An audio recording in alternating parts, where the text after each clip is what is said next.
Shalom, selamat pagi Bapak Ibu yang dikasihi Tuhan. Mari di pagi hari ini kembali kita mengawali segala aktivitas kita di dalam firman Tuhan, sehingga apa yang kita kerjakan hari ini mendapatkan berkat daripadanya.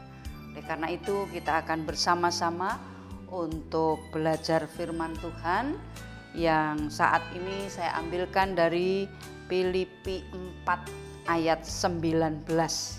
Filipi 4 ayat 19 saya bacakan. Allahku akan memenuhi segala keperluanmu menurut kekayaan dan kemuliaannya dalam Yesus Kristus. Bapak Ibu dan saudara-saudara yang dikasihi Tuhan, ayat ini adalah merupakan ayat yang menandakan bahwa Tuhan itu selalu memelihara kehidupan kita. Jadi hidup di dalam sebuah pemeliharaan Tuhan. Dan ini ditulis oleh Rasul Paulus yang saat itu Rasul Paulus mengalami bahwa peristiwa-peristiwa di dalam hidupnya itu merupakan hal yang sangat dipimpin oleh Tuhan, sehingga ia merasakan sungguh-sungguh ia menjadi murid atau orang yang bertumbuh. Dia berjumpa dengan Yesus secara pribadi. Kita tahu ketika Rasul Paulus sebelum bertobat adalah orang merupakan orang yang tidak percaya akan Tuhan Yesus. Tetapi ketika mengalami perjumpaan dengan Allah sendiri, ia bertobat dan berbalik dan menjadikan ia ini sebuah atau seorang pribadi yang kuat, sehingga di ayat itu adalah kata Allahku. Allahku berarti dia mengenal Allah itu dengan baik. Itulah kesaksian dari pribadi Paulus ketika berada atau kepada jemaat di Filipi. Pertemuan dengan Allah yang dialami oleh Paulus ini akan membuahkan bagaimana ia mengakui dan bersaksi bahwa Allah itu segala-galanya, memenuhi segala keperluanmu. Artinya semua aspek itu ada di dalam kepenuhan yang diperoleh dari Allah sendiri. Bapak, Ibu, dan saudara-saudara yang dikasihi Tuhan, itu adalah hidup di dalam pemeliharaan Tuhan. Tetapi kembali kalau kita mengingat bahwa kehidupan ini tidak selalu selamanya mulus, melainkan ada hal-hal yang sering kita alami menjadi masa-masa yang sukar, masa-masa yang kering. Dan kita sebagai anak-anak Tuhan di dalam pemeliharaan Tuhan itu kita harus menjadikan diri kita ini berbuah. Seperti halnya tema pada bulan ini adalah tetap kita masih di tema yang sama, yaitu berbuah di masa-masa yang kering. Nah, sekalipun kita ini mengalami sesuatu hal yang tidak mengenakan, tetapi kita ingat pemeliharaan Tuhan itu tetap ada. Seperti halnya yang dilakukan atau dirasakan oleh Paulus itu benar-benar nyata. Kita yang dikasihi Tuhan sudah menerima pemeliharaan Tuhan.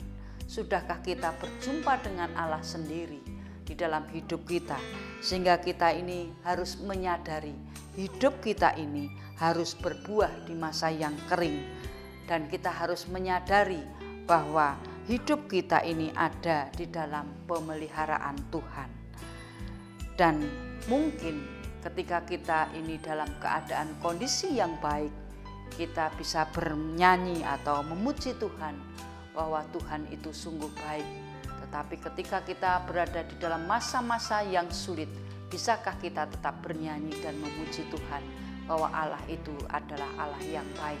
Nah, Bapak, Ibu, dan saudara-saudara yang dikasihi Tuhan, bagaimana kita ini bisa berbuah walaupun keadaan kita ini tidak menyenangkan, ataupun keadaan kita ini baru terpuruk. Padahal kita harus menghasilkan buah.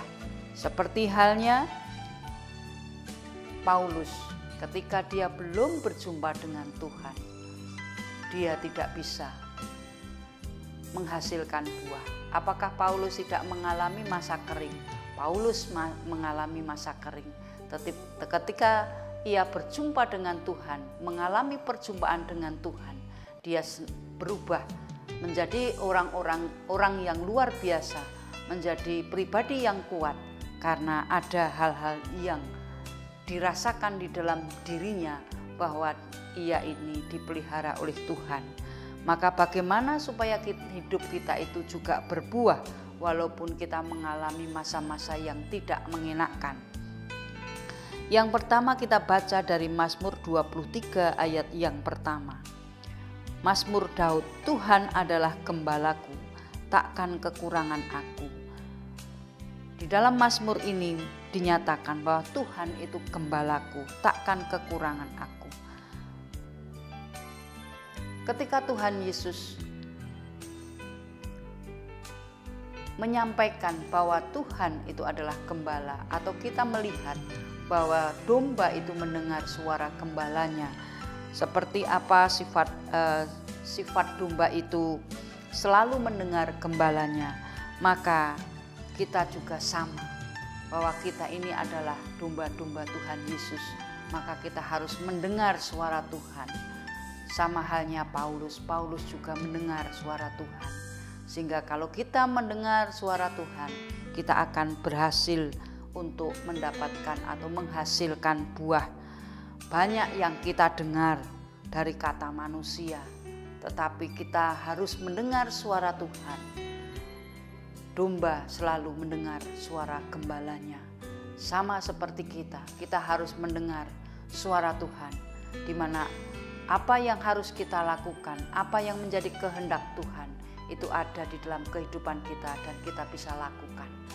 Paulus mengalami masa-masa yang kering, tetapi ia mendengar suara Tuhan, berbalik, bertobat, kemudian ia berkarya menghasilkan buah penginjilannya luar biasa.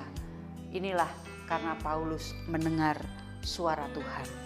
Kemudian yang kita baca selanjutnya adalah dari Keluaran 23 ayat yang ke-25. Tetapi kamu harus beribadah kepada Tuhan Allahmu, maka ia akan memberkati roti makananmu dan air minumanmu, dan aku akan menjauhkan penyakit dari tengah-tengahmu. Bapak, Ibu, dan saudara-saudara yang dikasihi Tuhan, supaya kita bisa menghasilkan buah, kalau tadi yang pertama adalah mendengar suara Tuhan, bagaimana kita ini punya sensitivitas di dalam mendengar suara Tuhan melalui firman Tuhan. Kita harus taat yang namanya beribadah. Kita taat beribadah. Beribadah artinya kita itu melakukan persekutuan. Persekutuan dengan Allah, persekutuan dengan sesama, yang dilakukan di dalam setiap kesempatan untuk memuji dan memuliakan Tuhan. Jadi kita harus tetap taat untuk beribadah.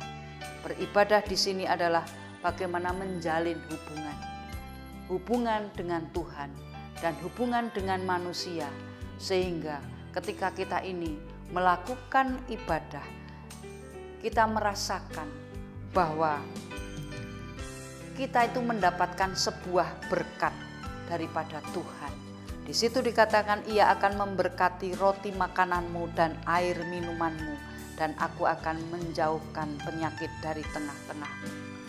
Kalau kita tetap berada di dalam persekutuan dengan Tuhan, persekutuan di dalam sebuah ibadah, kita akan mendapatkan roti.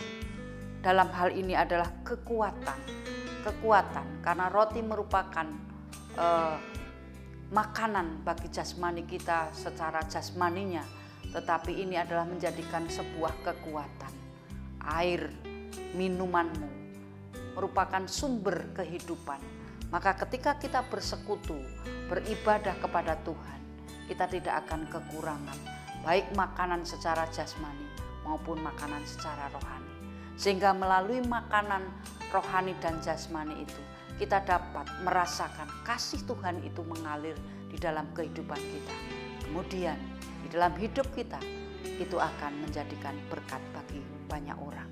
Itulah yang harus kita lakukan, bagaimana supaya kita tetap hidup berbuah di masa yang kering. Kemudian hal yang ketiga, kita akan baca dari Lukas 6 ayat yang ke-38. Berilah dan kamu akan diberi, suatu takaran yang baik, yang dipadatkan, yang digoncang, dan yang tumpah keluar akan dicurahkan ke dalam ribaanmu.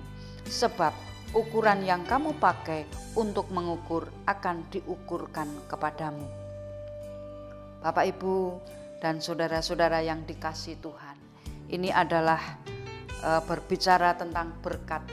Bagaimana kita menerima yang namanya pemeliharaan Tuhan, berkat Tuhan. Berkat Tuhan itu tidak hanya berupa uang atau materi, tetapi berkat Tuhan itu dalam semua aspek kehidupan kita. Kita ini diberi berkat oleh Tuhan, kesehatan, kepandaian, atau talenta apapun. Maka ketika kita itu mendapatkan sebuah berkat, kita harus mengeluarkan atau melepaskan berkat itu kepada orang lain. Karena dengan demikian berkat itu akan berfungsi memberkati, dan akhirnya orang lain juga akan mengalirkan berkat itu kepada orang lain.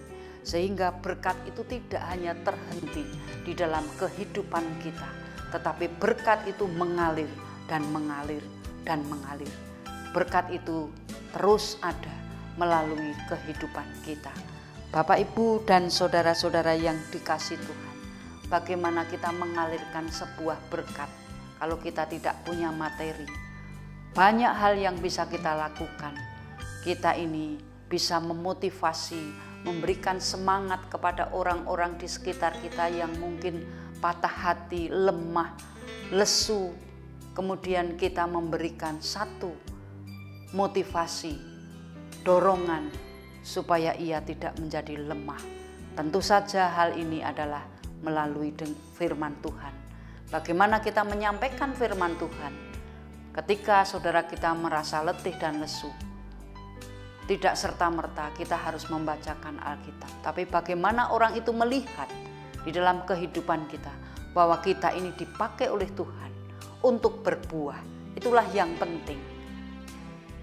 Kita tidak bisa harus membacakan Alkitab itu serta-merta langsung, tetapi orang itu akan melihat bahwa di dalam hidup kita itu dipenuhi dengan Roh Kudus, yang tentu saja firman Tuhan itu ada di dalam hidup kita, sehingga berkat mengalir kepada orang lain. Nah, Bapak, Ibu, dan saudara-saudara yang dikasihi Tuhan, melalui tadi yang kita baca dari Filipi 4 ayat yang 19 tadi, bahwa Tuhan itu memelihara kita. Tetapi ingat bahwa pemeliharaan Tuhan itu juga harus kita salurkan. Kita harus menjadi orang-orang yang berbuah. Dalam hal ini bagaimana kita berbuah? Tadi kita sudah belajar. Yang pertama adalah mendengar suara Tuhan. Kita harus latih diri kita, hati kita, pikiran kita, perasaan kita untuk mendengar suara Tuhan. Yang kedua adalah kita harus tetap taat untuk beribadah, supaya kita menjalin hubungan kepada Tuhan secara pribadi dan menjalin hubungan dengan sesama kita. Kemudian yang ketiga, kita ini orang-orang yang sudah diberkati. Bagaimana kita harus memberikan berkat itu kepada orang lain? Itulah yang harus kita lakukan. Bagaimana supaya kita ini menjadi orang-orang yang berbuah di dalam Tuhan. Bapak, Ibu, dan saudara-saudara yang dikasihi Tuhan, mari hari ini kita sudah mendapatkan pembelajaran. Kita akan memasuki hari ini untuk tetap berbuah di dalam kehidupan kita. Mari kita melakukan segala sesuatu berdasarkan firman Tuhan, sehingga kita dimampukan menjadi orang-orang yang berbuah di dalam Tuhan. Tuhan Yesus memberkati. Mari kita berdoa. Tuhan, terima kasih atas waktu-Mu, terima kasih atas firman-Mu. Kuasai hidup kami Tuhan, melalui Roh Kudus-Mu, sehingga hari ini kami mampu memasuki di dalam segala pekerjaan dan aktivitas kami untuk senantiasa bersandar akan pemeliharaan-Mu. Tuhan, terima kasih, ajari kami untuk tetap mendengar suara-Mu Tuhan, sehingga kami mengerti bagaimana hidup kami Tuhan pakai, bagaimana hidup kami kami persembahkan kepadamu Tuhan, sehingga kami layak di hadapan-Mu. Tuhan, ajari kami juga untuk senantiasa taat beribadah, taat untuk menjalin hubungan kepadamu Tuhan, sehingga kami menjadi pribadi-pribadi yang dewasa, pribadi-pribadi yang menyenangkan Engkau. Dan ajari kami Tuhan untuk memberikan berkat yang sudah kami terima, menjadikan berkat bagi orang lain, sehingga hidup kami menjadi hidup yang berkenan kepadamu. Kami bisa berbuah walaupun di masa-masa yang sulit, di masa-masa yang sukar, di masa-masa yang kering, karena kami merasa Tuhan selalu memelihara kami. Biarkan kami memasuki hari ini dengan penyertaan Tuhan. Di dalam nama Tuhan Yesus kami berdoa dan mengucap syukur. Haleluya. Amin.